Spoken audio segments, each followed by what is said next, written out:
I like my heroes in two very different flavors. I adore a knight so righteous he probably polishes his armor before bed.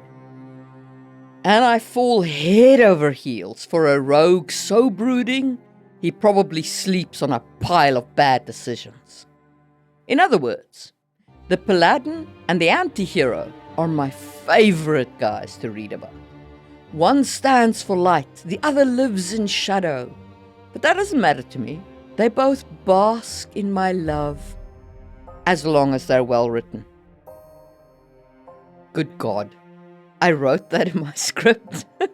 Listen, I blamed the YouTube algorithm, and you better hit that thumbs up button after that line. Come now, bask in my love.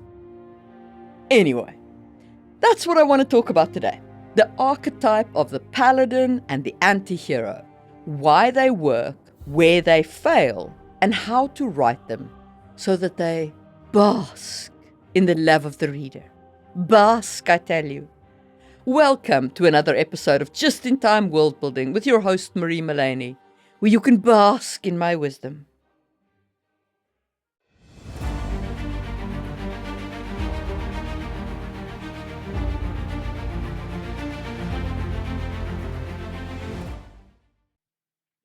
We'll start our exploration of these two tropes with the Paladin. The Paladin is the classic honorable warrior, sworn to a code, guided by faith or conscience, willing to die for what's right. They're the shining knight, the guardian of the innocent, the one character in a grim dark world who still believes in goodness. And yet, audiences sometimes roll their eyes at Paladins, because a badly written Paladin can be about as much fun as a sermon at sword point. So let's talk about the pitfalls of writing a Paladin. Pitfall 1 is lawful stupid. If your Paladin's morality is so rigid that it borders on idiocy, we can't ambush the enemy, that would be dishonorable. Instead, we must charge face first into an overwhelmingly superior force. Congratulations, you've created a walking obstacle. Rules matter, yes, of course, but drama lives in exceptions. If your Paladin never questions, never bends, never struggles, they stop being noble and start just being a freaking idiot.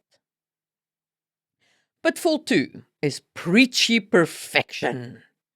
A perfect paragon is boring.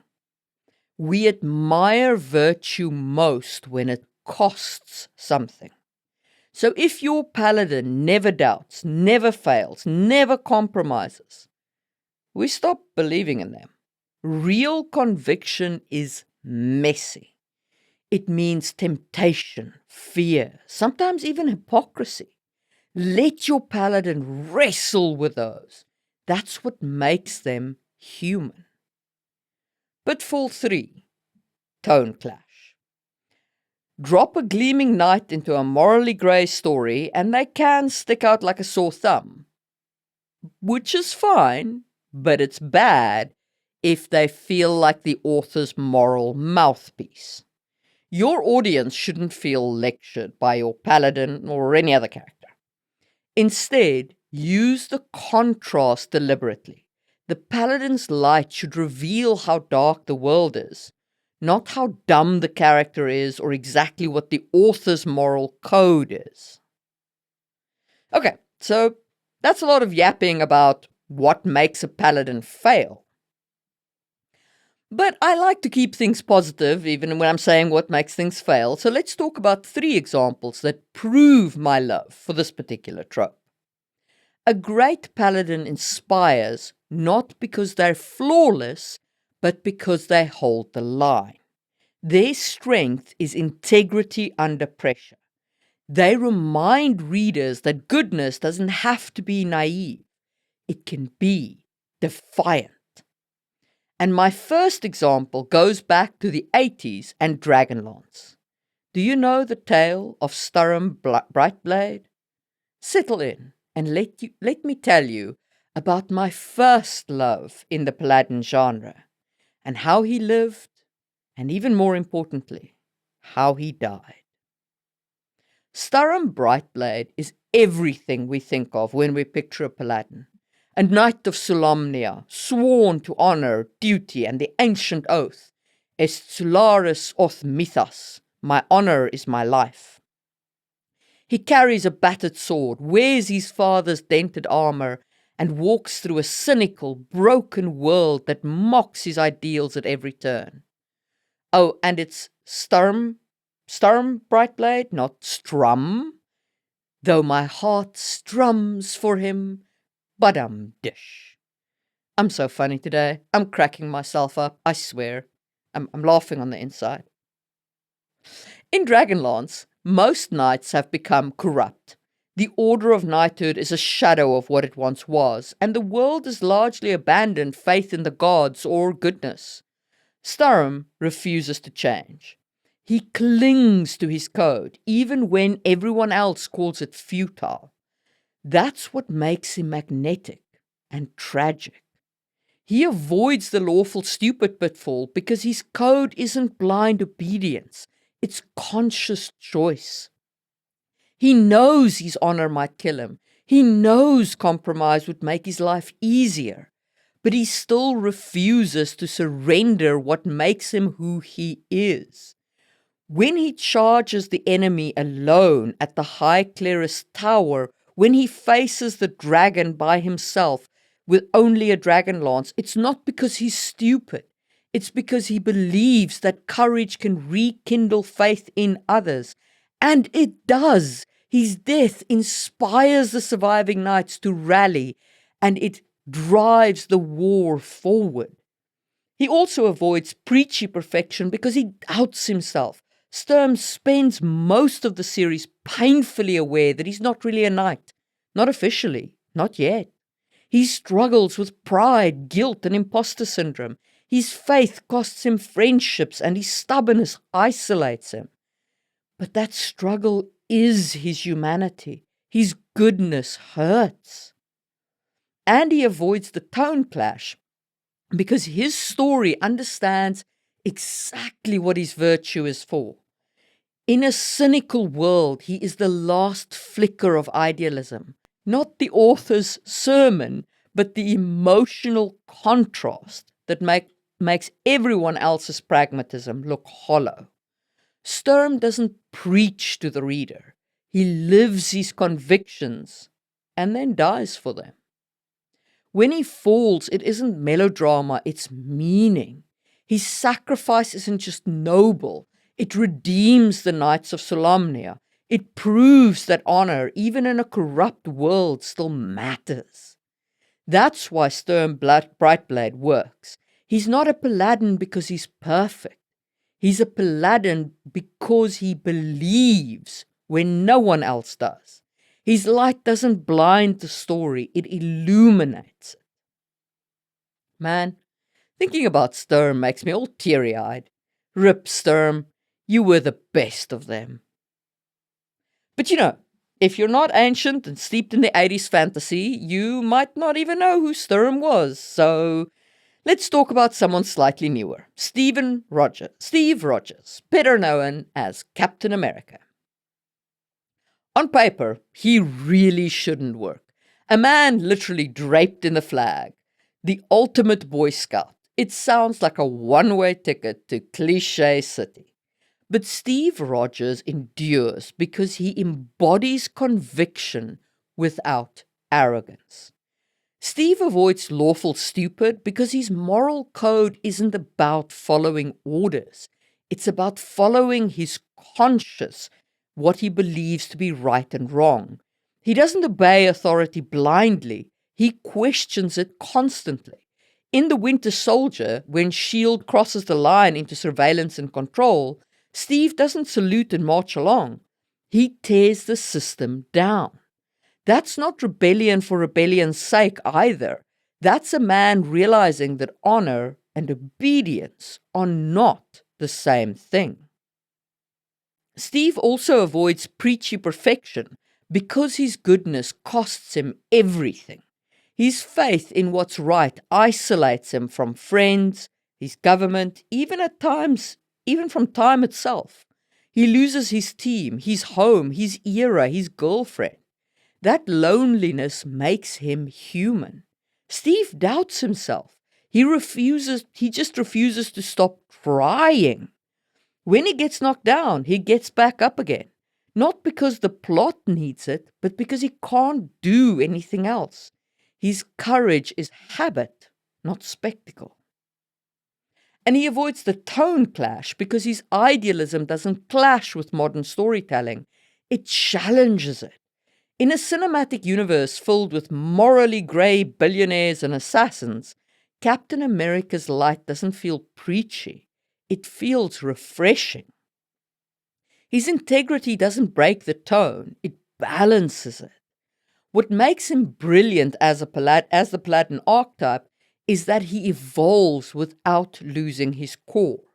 By the time we hit Civil War, Steve's willingness to defy authority in defense of principle proves that real virtue isn't passive. It's not bowing to the flag. It's standing for the people it represents. In short, Captain America shows that moral clarity can be compelling when it's earned through conflict. His shield isn't just a symbol of defense, it's restraint. He fights to protect, not to dominate. He's a man who's been through hell and still chooses hope. And that's what makes him one of the great modern paladins. Not because he's perfect, but because he keeps his faith without needing to be right all the time. Alrighty, enough virtue. Let's talk about sin. If the paladin represents faith in ideals, the anti-hero represents faith in nothing but themselves. They lie, they cheat, they drink, and stab their way through life. But they're the ones we end up quoting quite frequently. Anti-heroes feel modern because they reject easy morality. They're what happens when the audience says, okay, sure, I see you, but what if the world really is that bad? Despite that, or maybe because of that, the anti-hero trope is rife with abuse, pitfalls, and failed wannabes. So let's talk about reasons why it doesn't always work. Pitfall 1 is edge for edge's sake. A character who's rude, violent, and miserable isn't automatically deep. Dark is not the same thing as interesting. If your anti-hero's entire personality is chain smoking and trauma jokes, the audience is going to check out. Of course, they must have their dark side. After all, that's the trope, right? But the dark side alone, the edginess, is not enough. They need some humanity, something they care about, a cause they fight for. If they're just doing terrible things for no good reason, or a reason so abstract it has no impact on the world or the plot, it's meh at best, the use of this trope, and it's outright psychopathy at worst. Pitfall 2. No moral center. The best anti-heroes have a line they won't cross, or won't cross again. Shout out to my own dark character, Louis. Without a line like that, they're just villains with better PR than the bad guy. The audience needs something, love, loyalty, a principle, something to hang their empathy on.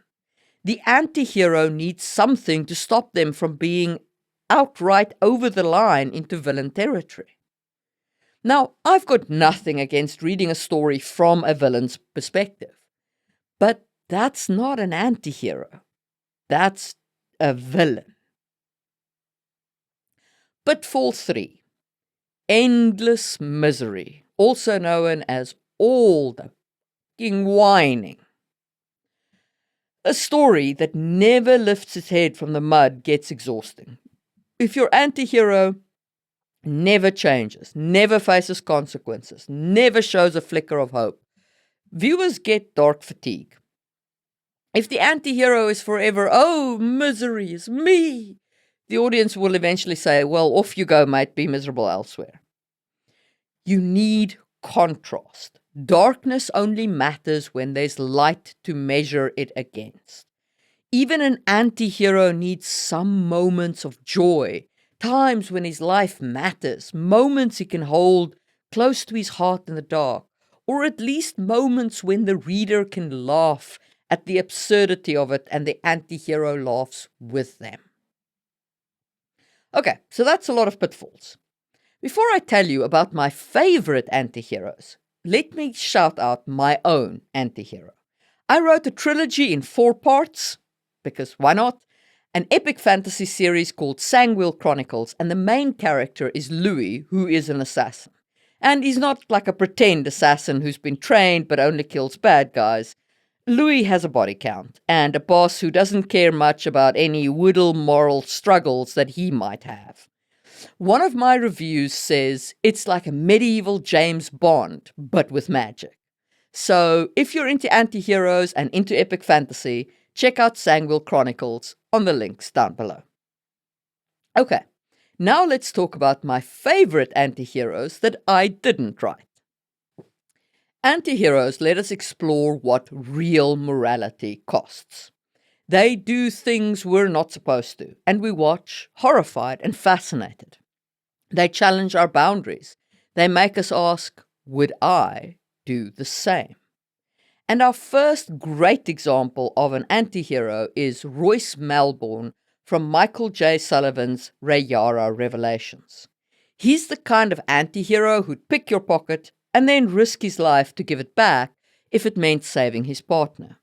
Royce is a professional thief, ruthless when he has to be, pragmatic to the core, but he's also loyal.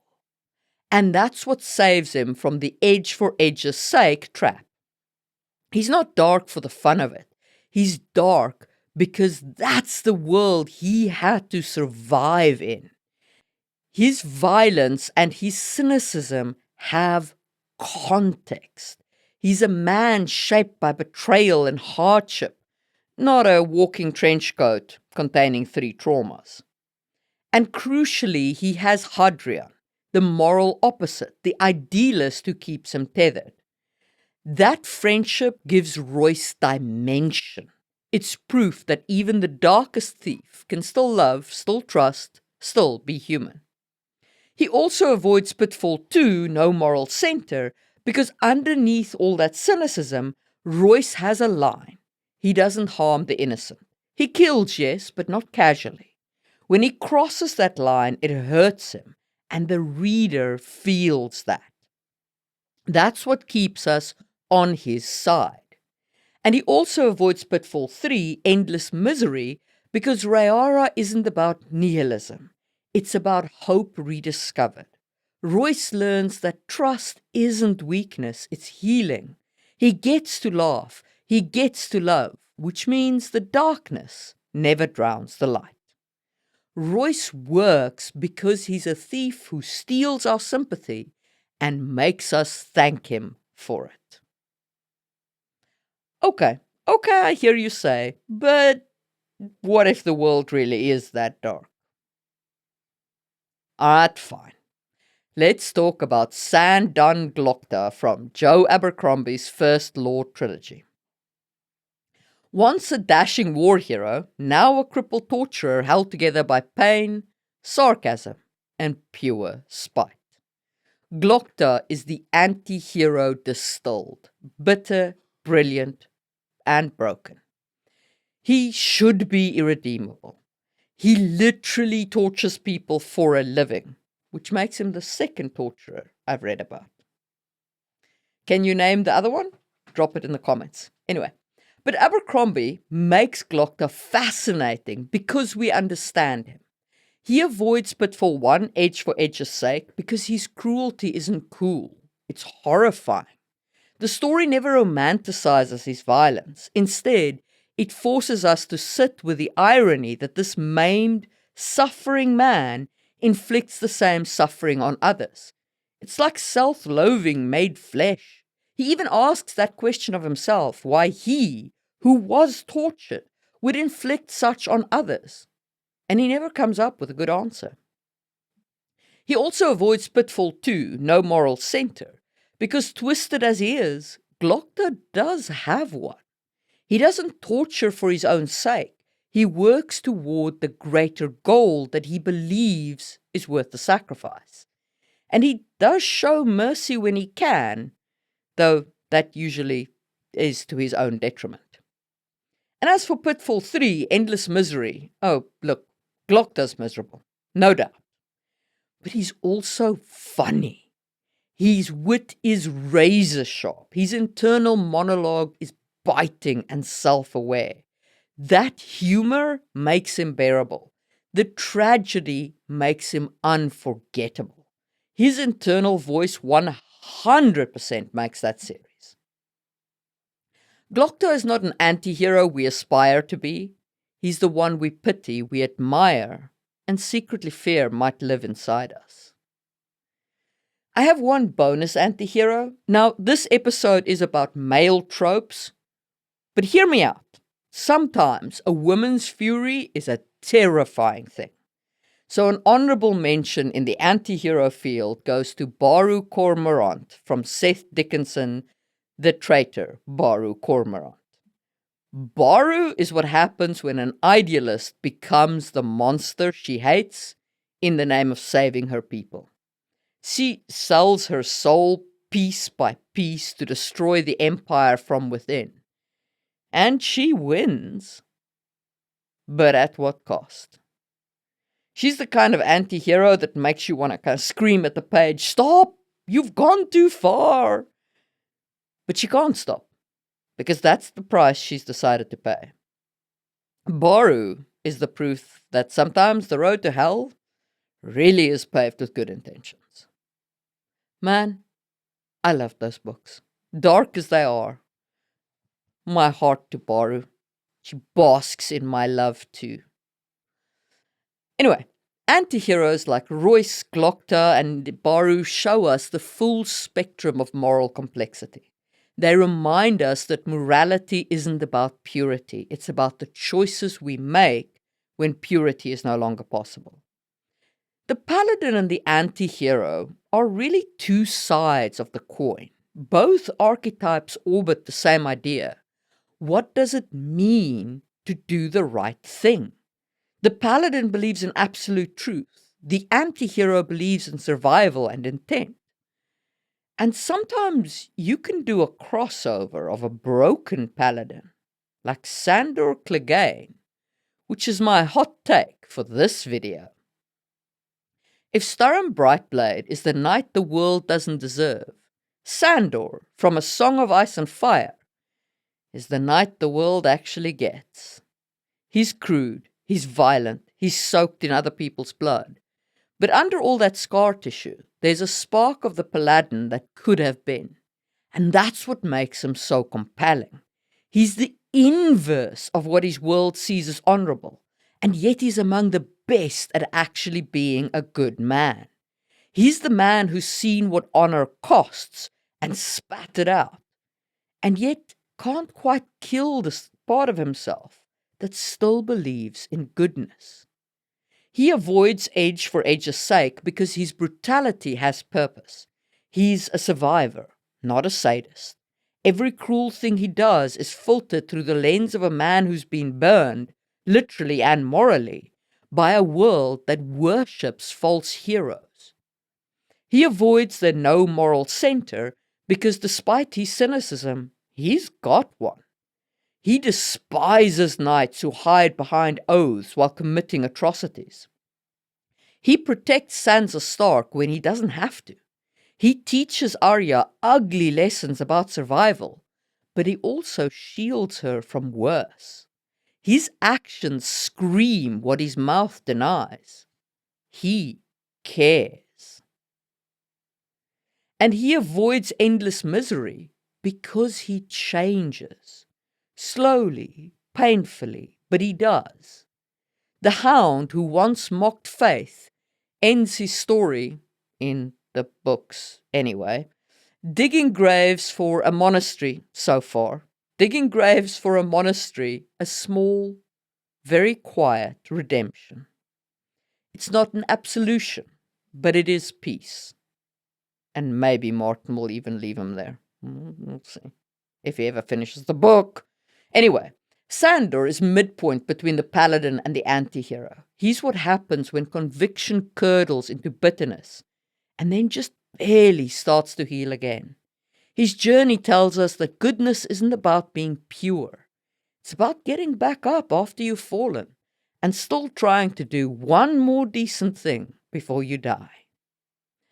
And that's why Sandor is my second favorite character in A Song of Ice and Fire. My heart belongs to Danny. But it's a trick worth stealing, combining the purest and the darkest, and letting the two halves scrape out meaning against each other in one epic character. So if you're writing a paladin or an anti-hero, ask yourself one simple question. What principle would your character kill for or die for? And what principle would they break? For a paladin, that defines temptation. For an anti-hero, that defines redemption. For your story, it defines your emotional weight. Paladins and anti-heroes aren't opposites, they're reflections. One shows us who we want to be, the other who we fear we might already be. Both can be brilliant if written with empathy. Give your paladin doubt, give your anti-hero a conscience, and they'll both shine in the reader's love. Yes, I'm 100% still riding that freaking basking in the reader's love trope.